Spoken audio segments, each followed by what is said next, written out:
Ji, Bismillahirrahmanirrahim. Welcome back to educations.pk. Saira is with us again and she will be answering a very important question. Pehle hum Saira ko welcome kar le. Assalamu alaikum Saira. Thank you so much for being with us. Assalamu alaikum Romana. Good to be here. Ji, Saira, this question comes from students this time.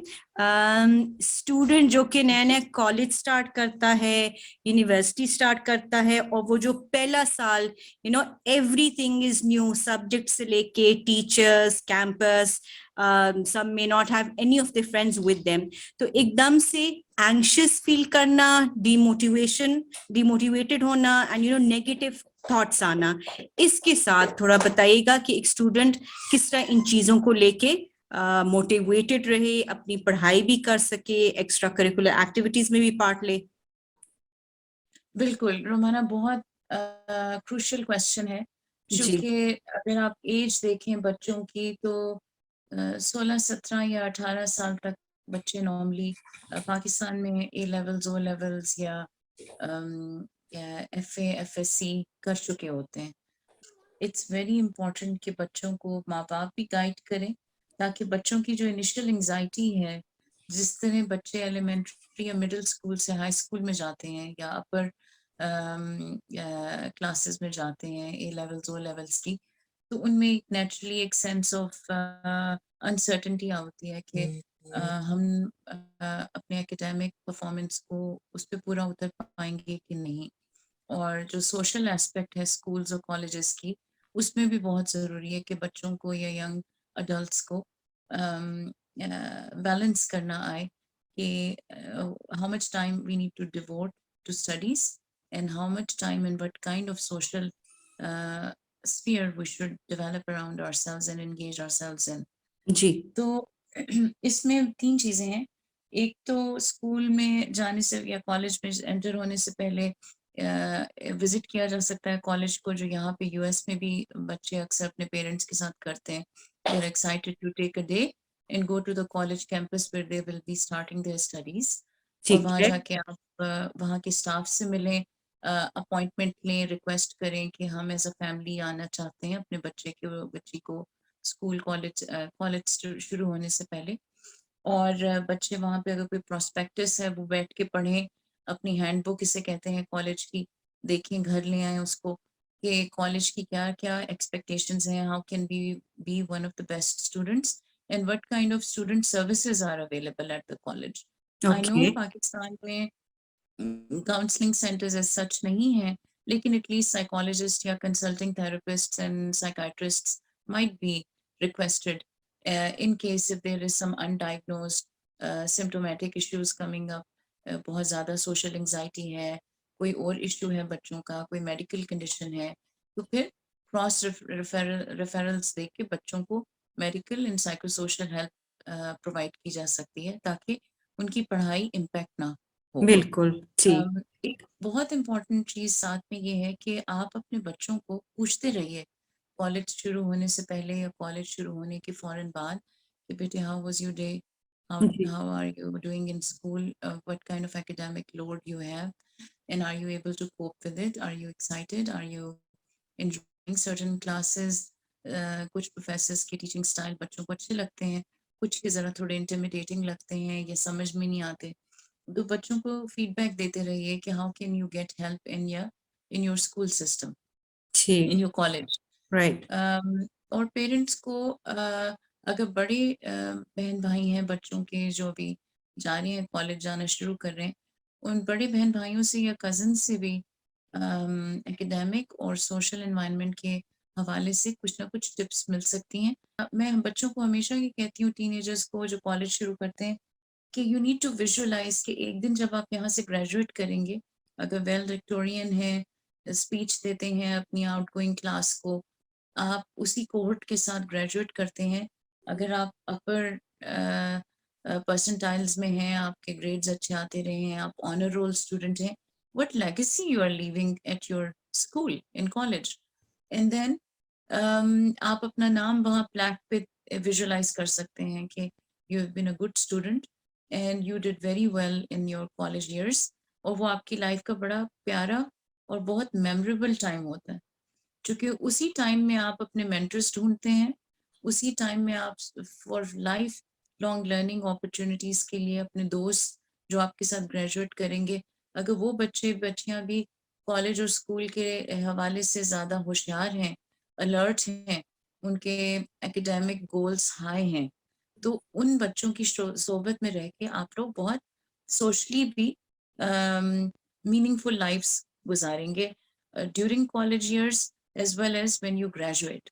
जी होता यही है कि इसको यहाँ पे कहा जाता है कि पॉजिटिव पीयर इन्फ्लुएंस, जो कॉलेज के अंदर जाते हुए और कॉलेज से ग्रेजुएट होके निकलते हुए आपके लिए बोथ एंड्स पे बहुत ज़रूरी है। इसलिए क्योंकि आप आइसोलेशन पे नहीं फील करते और आपको एक सेंस ऑफ कॉन्फिडेंस होता है कि I can do group study, I have friends to talk to, I have good teachers who can become my mentors. College counsellors होते हैं कि वो आपको गाइड कर सकते हैं कि कंपल्सरी क्लासेस या रिक्वायर्ड क्लासेस लेने के अलावा अगर कोई ऐसा कोर्स है जो आपको अपने कॉलेज ईयर्स में हेल्प कर दे, आपके डिसिप्लिन या जो आपने मेन सब्जेक्ट चूज किया है उसके हवाले से, यहाँ पे उसको मेजर कहते हैं कि जी कॉलेज में आपका मेजर क्या है, आपका मेन सब्जेक्ट क्या है। अगर कोई साइकोलॉजी में कर रहा है बैचलर्स या बीएससी, या मैथमेटिक्स में कर रहा है या कर रही हैं, तो उसके हवाले से एक दो कोई हल्के फुल्के इलेक्टिव सब्जेक्ट्स लेके अपना जो मेन कोर कोर्सेज का आपका सेट है उसमें आपको थोड़ी ज़रा इजी क्लास अगर कोई आप ऐड कर सकते हैं तो वो करें, उससे आपको खुशी होगी कि चले I am on the side, I am learning some other subject as well, जो कि बाद में मेरा सेकंड बैचलर्स बन सकता है। आई सही can do another bachelors in that subject. तो उसके हवाले से बच्चों में कॉन्फिडेंस आता है, जो उस तरह का एकेडमिक लोड ले सकते हैं कॉन्फिडेंटली, क्योंकि आगे से फिर आपको सहूलत ये होगी कि करियर वाइज आपके पास एक फॉल बैक करियर होगा। अगर ओके आप अपने मेन सब्जेक्ट में नहीं चलते जी तो बजाय आप पूरा सब्जेक्ट चेंज करें अपना अगला बैचलर्स या मास्टर्स करने में, आपको ये तसल्ली होगी कि इन्हीं 4 सालों में मैंने एक और सब्जेक्ट में भी नॉलेज गेन किया है और मैं अब उस सब्जेक्ट को भी अपना फ्यूचर करियर ऑप्शन के तौर पे एक फील्ड चूज कर सकती हूँ या कर सकता हूँ।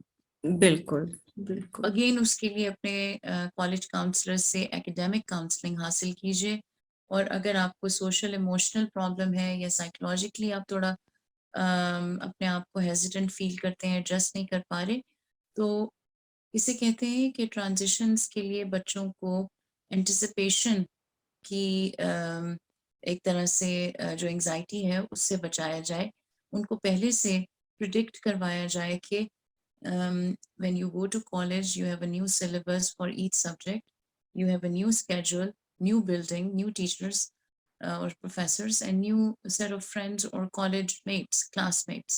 जी तो आपको उस तरह उस नए माहौल में अपने आप को कैरी कैसे करना है।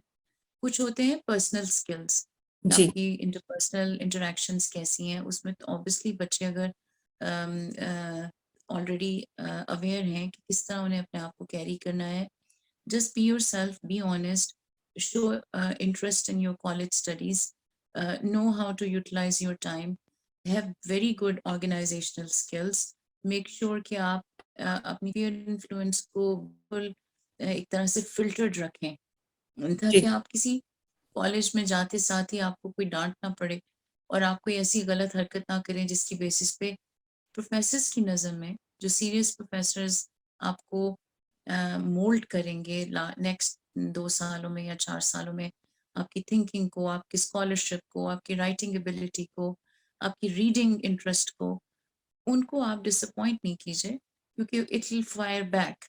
फिर वो बिल्कुल टीचर्स या वो प्रोफेसर्स आपको उतना टाइम नहीं दे पाएंगे जितना कि वो उस बच्चे को देंगे या उस बच्ची को जो कि वाकई में इंटरेस्ट शो करे पढ़ाई में। अच्छी नोट टेकिंग हैबिट्स डेवलप कीजिए। सायरा थोड़ा मुझे ये भी बताइएगा, जैसे स्पेशली ना मेडिकल स्टूडेंट उनमें फॉर एग्जांपल एक सब्जेक्ट में बच्चा रह जाता है, फ्लंक कर जाता है, वो इनके लिए एक बहुत बड़ा स्ट्रेस का फैक्टर भी बनता है, एंड वो अगेन डिमोटिवेट होते, फेलियर को किस तरह हैंडल किया करे एक बच्चा जो अभी नया नया फर्स्ट ईयर में गया, लेट्स से मेडिकल के, and he flunks a subject? जी, मेडिकल की एजुकेशन हमेशा से बहुत चैलेंजिंग रही है, टफ रही है। देखिए, जब आप पढ़ने के वक़्त स्ट्रेस्ड फ़ील करेंगे ना, तो आपका फ़ोकस और अटेंशन नेचुरली इम्पैक्ट होगा। इसके लिए बहुत ज़रूरी है कि आपका एनवायरनमेंट ऐसा हो कि आपके इर्द-गिर्द ये ना हो कि घर में घर के सर्वेंट्स और हेल्पर्स जो हैं, उनकी आवाज़ें भी आ रही हैं, छोटे-बड़े जी, बहन-भाइयों की आवाज़ें आ रही हैं, पेरेंट्स बिल्कुल। आपस में कोई गुफ्तगू कर रहे हैं। वो सब डिस्ट्रप्शन जो है, जी, वो फिर इसीलिए बच्चे हमारे मुल्क में भी और यहाँ पे भी, यूएस में भी कॉलेज के डॉर्म्स में चले जाते हैं, हॉस्टल्स में चले जाते हैं। बिल्कुल, ये बिल्कुल। और ये तो हमारे मज़हब में और हमारे सूफ़ी कल्चर में भी एक सुन्नत है कि जब आपने हज़रत मोहम्मद सल्लल्लाहु अलैहि वसल्लम भी गार हिरा में जब चले जाते, तो क्यों? तफक्कुर के लिए, तदब्बुर के लिए you have to sit and retrospect and introspect and contemplate and इन दिमागी प्रैक्टिसेस के लिए जी, आपको एक माहौल ऐसा चाहिए जिसमें आप इंटरप्ट ना हो। सही। तो पढ़ाई के लिए बहुत ज़रूरी है कि नेक्स्ट टाइम स्पेशली अगर बच्ची ने या बच्चे ने अपने एग्ज़ाम को रीटेक करना है, तो वो दोबारा तो फ़ेल नहीं होना अफ़ोर्ड कर सकते। जी, इसलिए बहुत ज़रूरी है कि अगर एक दफ़ा for any reason, internal reason या एक्सटर्नल रीज़न, बच्चे से एक क्लास का सब्जेक्ट फ़ेल हो गया या एक पूरा कोर्स जो है वो नहीं पास कर पाए, they need to review in a much more conducive environment वो कंटेंट जो उनको अभी उस पे अबूर नहीं है, ताकि वो नेक्स्ट टाइम जब उसको अटेम्प्ट करें तो इंशाल्लाह वो उसको पास कर पाए। सही। And I think again I refer back to study habits. जी, यहाँ पे पूरे पूरे कोर्सेज हैं कॉलेज की एंट्रेंस में, बाकायदा एक कोर्स अक्सर कॉलेजेस जो प्राइवेट कॉलेजेस हैं वो पढ़ाते हैं, how to be successful in college.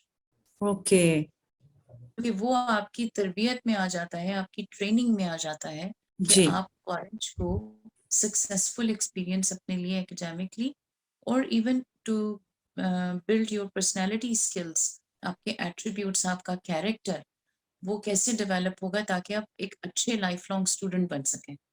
अपने फेलियर से मत घबराएं। जी, साइकोलॉजिकली अगर इस चीज को देखा जाए ना, तो मैं ये कहूंगी failure is going to teach you a lot more than your success. You बिल्कुल। No why? क्योंकि जी, आपके फेलियर में अगर आप दिल बर्दाश्ता नहीं होते तो it's going to make you appreciate the kind of strength that you thought that you never had. क्योंकि अब आप डिटर्मिन्ड हैं कि मैंने अपने ही फेलियर को ओवरकम करना है और उसके लिए मुझे दूसरे से किसी से compete नहीं करना, मुझे अपनी ही महारत बढ़ानी है, अपना स्किल बढ़ाना है, अपनी नॉलेज को जो वॉइड है उसको फिल करना है, ताकि इंशाल्लाह अगली दफ़े जब मैं ये टेस्ट लूँ या मेरे पास कोई एग्ज़ाम की अपॉर्चुनिटी आए, तो मैं उसमें सेकंड टाइम फेल ना हूँ। अगर सोशल एंग्जाइटी है, अगर पैनिक अटैक्स हैं, तो फिर ऑब्वियसली कॉलेज में जो काउंसलिंग स्टाफ अवेलेबल अगर है, तो उनके पास जाइए, उस स्किल्स सीखिए, अपने आप को काम करने के कामिंग स्ट्रेटजीज, अपने आप को अपना खाना, अपना सोना, सब कुछ ऑर्गेनाइज्ड हो, हेल्दी है, एक्टिविटीज़ हों और हैबिट्स हों, एक्सरसाइज थोड़ा कर लें, छोटी-छोटी ब्रेक्स ले लें, हर घंटे में 5 मिनट की ब्रेक ले लें, जब आप पढ़ रहे हों, ताकि जी, आपका ज़हन और आपकी बॉडी रिफ्रेश और एक्टिव रहे। रिफ्रेश। सही। पानी की बॉटल अपने साथ रखें, बिस्मिल्लाह करके पढ़ना शुरू करें, बिल्कुल। नमाज को मिस नहीं करें, कुरान की गाइडेंस लें, हज़रत मोहम्मद सल्लल्लाहु अलैहि वसल्लम की देखें, जो हमारे यहाँ कितने ही उलेमा और उसके अलावा सहाबा, नॉलेज की तो हमारे मज़हब में पूरी एक वो है ना कि, जी, और कोई किसी भी मज़हब का बच्चा हो, बच्ची हो, अगर आप डेडिकेशन के साथ कोई अच्छा काम परस्यू करते हैं ना, तो आपकी इंटेंशन अच्छी है। जी, और मेडिसिन में और टीचिंग में तो है ही ये कि आपने दूसरों की इंसानियत की खिदमत करनी है। तो बिल्कुल। आपके अंदर जब एक इंटरनल मोटिवेशन होगी to rise above your own failure जी, and improve your weak areas in your knowledge seeking period of your training, इंशाल्लाह आप अपनी सेल्फ एस्टीम को, अपने कॉन्फिडेंस को मेंटेन कर पाएंगे और अच्छे स्टडी हैबिट्स की वजह से और ऑर्गेनाइजेशनल स्किल्स की वजह से, एज वेल एज जो आप एक्सटर्नल एड्स और रिसोर्सेज का इस्तेमाल कर पाएंगे, आपको बार बार फेलियर की तरफ नहीं जाना होगा, फिर आप इंशाल्लाह सक्सेस की तरफ जाएंगे, क्योंकि you are doing all of those things in a very stepwise manner, systematic manner, which are expected to make you be successful in studies, inshallah. Right. Thank you so much, Saira. I hope students जिस field के भी हैं उनको इससे फायदा होगा, and would like to end it on this beautiful line that you gave us right now, that rise above your failure. ये एक दफा I think कोई भी सीख ले तो they can really learn from their own mistakes. Thank you Inshallah, so that's much, Saira. Thanks a lot for joining in, and inshallah we'll talk again. Inshallah. Take care. Inshallah. Allah Hafiz. Allah Hafiz. Thank you.